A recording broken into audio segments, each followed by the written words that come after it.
네, 주님의 은혜가 충만한 하루 되시기 바라겠습니다. 오늘 말씀은 로마서 11장 25절에서 27절 말씀입니다.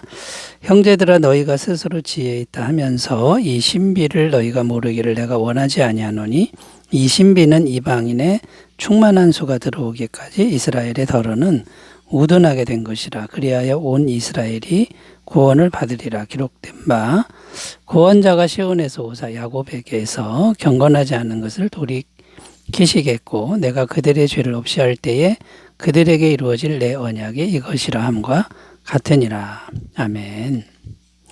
오늘 말씀 26절에 보면 그리하여 온 이스라엘이 구원을 받으리라 이렇게 말씀합니다.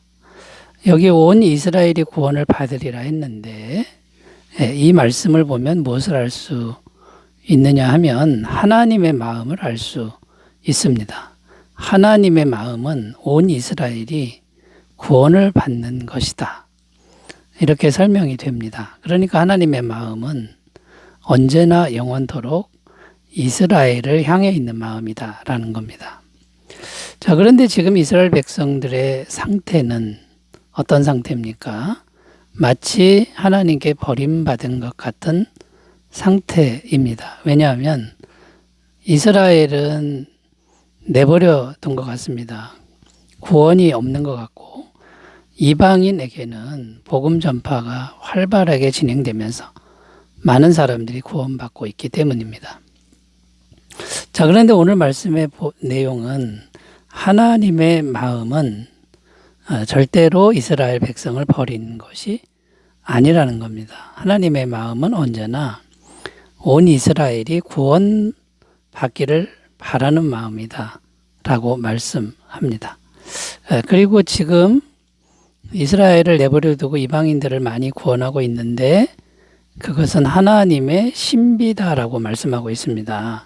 25절 다시 읽어보면요. 형제들아 너희가 스스로 지혜 있다 하면서 이 신비를 너희가 모르기를 내가 원하지 아니하노니 이 신비는 이방인의 충만한 수가 들어오기까지 이스라엘의 덜어는 우둔하게 된 것이라. 그러니까 신비라고 말씀하는데 이방인들을 많이 구원하는 것이 그 다음에 구원하는데 그 다음에 이스라엘 백성들이 구원받는다 이런 내용입니다. 그래서 오늘은 반드시 이스라엘을 구원하고야만은 그 하나님의 마음 또 하나님의 신비한 섭리 이런 것이 어떤 것인지를 오늘 본문 말씀을 통해서 찾아보면서 말씀의 은혜를 나누도록 하겠습니다. 이스라엘을 반드시 구원하는 하나님의 신비 이걸 찾아보는데 첫 번째 우리가 생각할 것은요. 이스라엘 백성들이 어떤 과정을 통해서 구원받는지 그 하나님의 신비를 찾아보겠습니다. 자, 앞에서 이스라엘 백성들의 현재 모습은 마치 버려진 것 같다고 말씀드렸습니다. 그런데 오늘 본문 말씀에 보면 버린 것이 아니라고 말씀하는 것이죠. 25절에 보면 이방인의 충만한 수가 들어오기까지 이스라엘의 덜어는 우둔하게 된 것이라. 자, 이렇게 말씀하고 있는데 먼저 이방인들이 충분히 구원을 받아야 한다는 말씀입니다. 여기서 충만한 수가 들어온다 이렇게 되어 있는데 충만한 수는 이방인 전체를 구원한다라는 의미가 아니고요. 하나님이 정하신 숫자가 있는데 그 수가 다 채워지는 것을 의미합니다. 그러니까 전부 다 구원한다라는 의미가 아니라는 거죠. 그러면 그 다음엔 어떤 과정이 진행되냐면 그 다음에는 이스라엘 백성들의 구원이 진행된다고 말씀합니다. 26절 그리하여 온 이스라엘이 구원을 받으리라. 기록된 바 구원자가 시온에서 오사 야곱에게서 경건하지 않은 것을 돌이키시겠고. 자, 여기 보면 온 이스라엘이 구원을 받으리라 이렇게 표현하고 있는데 여기 온 이스라엘도 이스라엘 백성 전부 다 구원한다 이런 의미가 아닙니다. 하나님이 작정하신 그 충분한 숫자가 있는데 그 충분한 숫자가 온전히 채워지는 것을 의미합니다. 자, 그러니까 성경의 구원의 역사를 다시 쉽게 정리하면 어떤 순서가 되냐면, 첫째는 하나님의 택하심인데 하나님이 수많은 민족 중에서 이스라엘 백성을 택하신 겁니다.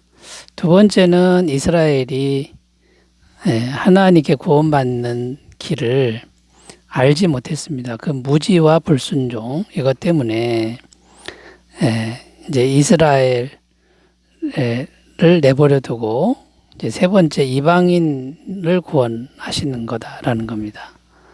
하나님 백성을 택했지만 무지와 불순종으로 이제 내버려 둠을 당하는 것이죠. 그래서 세 번째 이방인을 구원하는데 이방인의 숫자를 충분히 구원한다라는 게 세 번째입니다.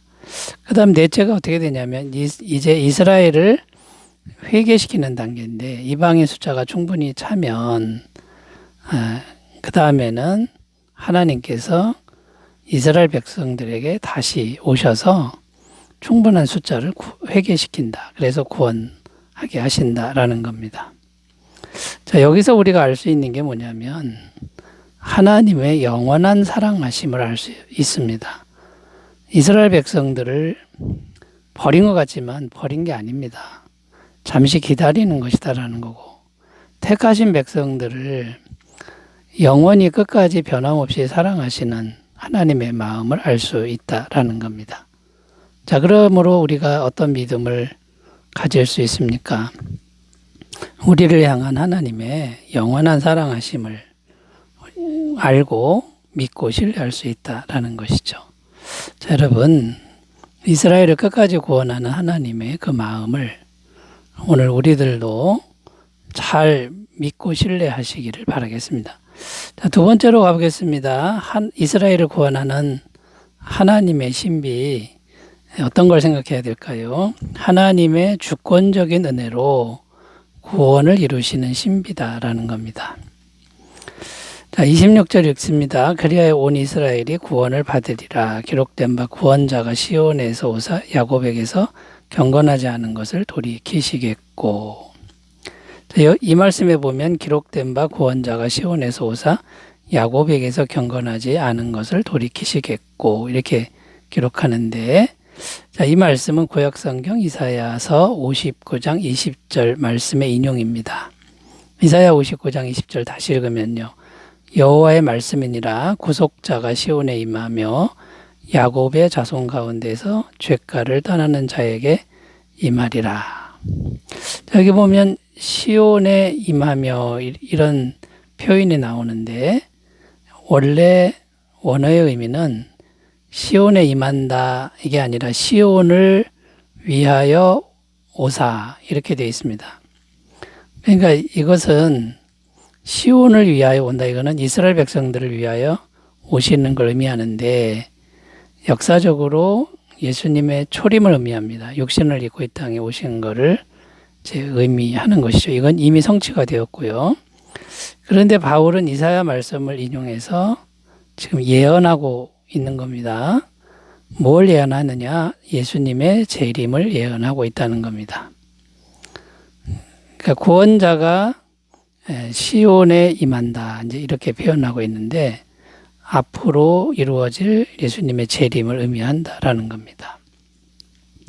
이 구원자라는 단어를 우리가 살펴봐야 되는데, 구원자라는 히브리어 구약성경 단어는 고엘입니다. 고엘은 기업 물을 자라는 의미인데, 우리의 모든 죄와 부채는 빚이죠. 채무, 이거를 대신 갚아줄 사람, 이런 뜻입니다. 구약성경의 룻기서를 보면 이 룻이라는 여인의 고엘이 누구였느냐? 보아스가 된 것이죠. 자, 그러니까 이제 무슨 말입니까? 종합해서 말씀드리면, 예수님이 재림하실 때 예수님이 고엘로 오셔서 많은 이스라엘 백성들을 구원하신다라는 내용입니다. 이게 신비라는 것이죠. 자, 그러니까 어떻게 되는 겁니까? 지금 이스라엘이 너무나 완고하고 조금도 바뀔 것 같지 않은 그런 상태입니다. 그렇지만 버려준 것 같지만 버린 게 아니라 이방인을 충분히 구원한 다음에는 반드시 하나님의 주권적인 은혜로 이스라엘을 구원하는데 예수님이 재림하실 때 이런 일들이 일어난다. 이것이 이스라엘을 구원하는 구원의 신비다라는 겁니다. 자, 그럼 우리의 할 일은 무엇입니까? 땅끝까지 복음을 계속 전해야 되겠죠. 이방인들에게 계속 전하는 걸 열심히 해야 되고 또 이스라엘의 종말적 구원을 위해서 우리가 늘 기도해 주어야 할 줄로 믿습니다. 자, 세 번째로 가보겠습니다. 이스라엘을 구원하시는 하나님의 신비 또 어떤 게 있을까요? 이방인과 같이 복음과 믿음으로 구원하시는 신비다라는 겁니다. 이방인과 똑같은 방식으로 구원하신다. 자, 이런 의미인데요. 앞에서 이스라엘의 구원은 하나님의 주권적 신비로 된다고 말씀드렸습니다. 그러나 무조건적인 구원은 아닙니다. 반드시 과정이 있어야 하는데 죄를 없이 하는 과정이 반드시 있어야 한다라는 겁니다. 27절 읽으면요. 내가 그들의 죄를 없이 할 때에 그들에게 이루어질 내 언약이 이것이라함과 같으니라. 자, 여기 보면 내가 그들의 죄를 없이 한다 이렇게 표현하고 있는데 여기서 오해하면 안 됩니다. 아무 대가 없이 하나님이 그냥 죄를 없게 하는 것이 아니라는 겁니다. 반드시 대가를 지불하고 죄를 없애는 과정이 있어야 됩니다. 이것은 예수님이 오셔서 십자가에서 죄값을 지불하심으로 이미 성취되었다는 겁니다.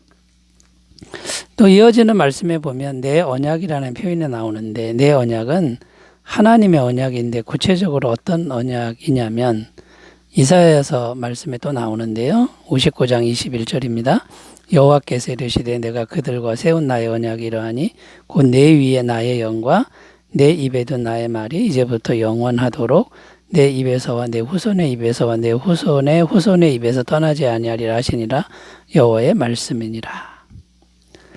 자, 내 언약의 내용인데요. 간단히 정리하면 내 위에 있는 나의 영과 내 입에 둔 나의 말이 이렇게 되어 있습니다.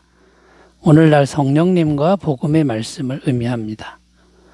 오늘날 우리가 늘 전하는 복음의 말씀이고 그 복음을 믿는 자에게 임할 성령을 가리키는 것이죠. 자, 여러분, 예수님의 십자가 복음을 믿으면 성령을 선물로 받는 것이 복음인데 이스라엘 백성들도 하나님께서 예수님을 믿게 하시고 죄사함을 믿게 하시고 성령을 부어주심으로 구원하시는 것이다. 이것이 이스라엘을 구원하는 신비가 된다라는 것입니다. 자, 그러므로 여러분 우리가 이 신비로운 하나님의 역사, 종말에 펼쳐질 이 역사를 기대하면서 늘 기도하시는 삶이 되시기 바라겠습니다. 기도합니다. 하나님 아버지, 이스라엘 백성을 구원하는 하나님의 신비를 보면서 우리가 늘 기도하게 하여 주옵소서. 예수님의 이름으로 기도드립니다. 아멘. 기쁜 하루 되시기 바라겠습니다. 감사합니다.